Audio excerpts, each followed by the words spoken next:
আর এই গৌরঙ্গ কুঠি থাকার জন্য 100 টাকা করে প্রাইস।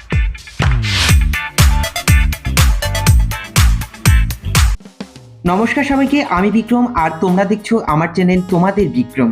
তো চলো আজকে আমি তোমাদের সাথে সেই ভিডিওটা শেয়ার করব যেটার আমি কথা দিয়েছিলাম। হ্যাঁ, এর আগে আমি নবদ্বীপের একটা পার্ট আপলোড করেছি। আমি বলেছিলাম যে নেক্সট পার্টে তোমাদের হোটেল থেকে শুরু করে সব কিছু শেয়ার করব। আমরা এখানে গোবিন্দ রেস্টুরেন্ট নামে একটা হোটেল বুকিং করেছি, যেটা ইউটিউব দেখ। রুমের কন্ডিশন না হয় মুখে বললাম, তোমরা একটু ভিডিওতে দেখলেই বুঝতে পারবে এটা হচ্ছে রুমের কন্ডিশন। আমাদের এখানে কিন্তু পার হেড 250 টাকা করে নিয়েছে, যদিও আমরা খাবারটা খাইনি। রুমটা ছিল নদীর ওপারে, মানে বউবাজার স্টেশন থেকে ওই 15-20 টাকা করে ভাড়া। দেন আমরা ওখান থেকে চলে এসেছি ফেরিঘাটে মন্দিরের উদ্দেশ্যে। তোমরা ফেরিঘাটের আশেপাশে কিন্তু অনেক হোটেল পেয়ে যাবে। আর ভিডিওতে যত ভবন দেখতে পাচ্ছ এটা কিন্তু পুরো ক্যাম্পাসের ভিতরে, মানে মন্দিরের সব আশেপাশেই। অতিথি ভবনের পাশে নামহট্ট ভবন আর গৌরনিতাই ধর্মশালা। এই গৌরনিতাই ধর্মশালা কিন্তু সবচেয়ে কম রেটের ভবন।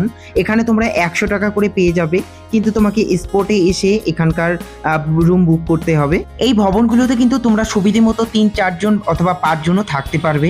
আর এখানে কিন্তু ওয়াশরুম হচ্ছে কমন ওয়াশরুম। তারপরে তোমাদের দেখাবো যেগুলো পার্সোনাল ওয়াশরুম থাকে যেই ভবনগুলোতে, তোমাদের নাম একে একে বলবো।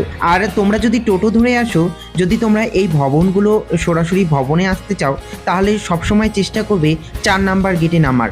এর পাশেই গীতা ভবন, আর গীতা ভবনে তোমরা যদি থাকতে চাও তাহলে 600 টাকা করে শুরু গীতা ভবনের রুম।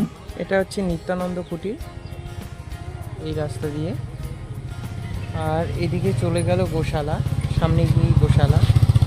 এই মোড়টা ঘুরেই সামনে গিয়ে হচ্ছে গোশালা। আর এই সামনে হচ্ছে শ্রুতি ভবন।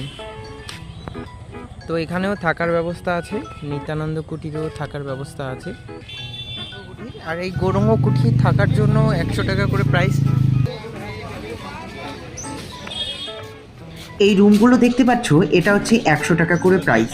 এরপরে পিছনের রুমগুলো 200 টাকা করে, তবে সেই রুমগুলো কিন্তু পাকা করা। এটা হচ্ছে কাঁচা রুম, এটা 100 টাকা করে।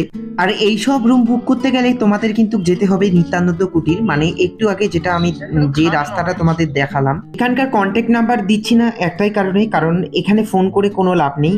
এখানে শুধু স্পট বুকিংই হয়, তো ফোনে বুকিং হবে না। দ্বিতীয়ত এখানে খুব কম চান্স পাওয়া যায় যে তোমরা রুম পাবে। আর এই পাকা রুমগুলো হচ্ছে 200 টাকা করে। আর তোমরা কিন্তু এই নিত্যানন্দ কুটিরেও সেই রুম পেয়ে যাবে। আর সামনেই হচ্ছে অন্নদান কমপ্লেক্স, এখানে তোমরা ফ্রিতে 3 বেলা খেতে পারবে। মায়াপুরে ভবন তো অনেক আছে, কিন্তু যারা একটু কম, মানে খুবই কম দামে রুম খুঁজছো, যে যাদের ভবনে থাকার ইচ্ছে কিন্তু 100-200 বা 500 টাকার মধ্যে বাজেট, আমি তাদের জন্যই এই ভিডিওগুলো করেছি। তবে তোমরা কিন্তু 600, 800 বা 1000 টাকা থেকে শুরু এরকম অনেক ভবন পেয়ে যাবে। তো আজকের মতো টাটা, সবাই ভালো থেকো। হরে কৃষ্ণ, দেখা হচ্ছে নেক্সট ভিডিওতে।